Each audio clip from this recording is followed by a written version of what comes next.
Hey YouTube, Selkio here, and you and I have mass, and so does your phone, and so does the air you're using to stay alive.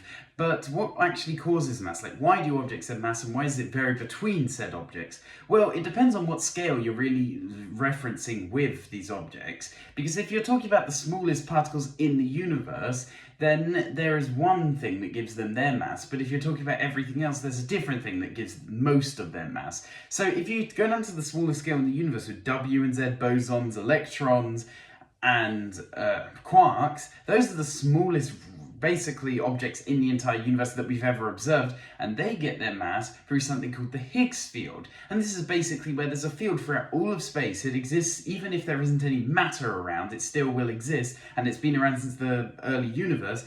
And any subatomic particle has to apply energy to move through it. It has inertia. It can't just move without applying any energy, otherwise it would have no mass, a bit like a photon. It doesn't have to apply any energy to move through space at the speed of light. And so a photon is massless, and the Higgs boson is basically the ripple effect of this, because you can imagine it's the Higgs field as a pond, and the Higgs boson as ripples on said pond, and a stone is an object like a quark or a boson that you dropped through there, and those ripples are the Higgs boson, which is marks of an object travelling through the Higgs field. And this was only discovered in 2012, and that proved that the Higgs field does exist and it causes mass for these subatomic particles. But there's a bit of a problem, which is 99% of your mass isn't from the quarks inside of you, it's from the protons and neutrons at large. So 99% of everything apart from subatomic particles mass doesn't come from the Higgs boson or the Higgs field. So where does it come from, therefore?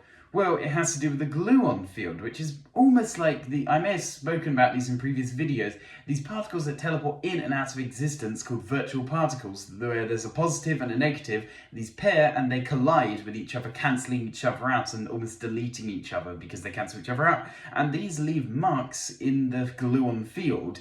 And they are pretty impressive, and they happen very quickly. And the gluon field, it contains a lot of energy. And thanks to Einstein's very famous equation, E equals mc squared, energy is linked to mass. Even if the gluon field doesn't have any mass itself, because it has energy, you can link it using that equation to mass. And the binding energy in the gluon field, therefore, gives protons and neutrons their mass. So you may have heard that your mass comes from the Higgs boson and the Higgs field, but that's not true.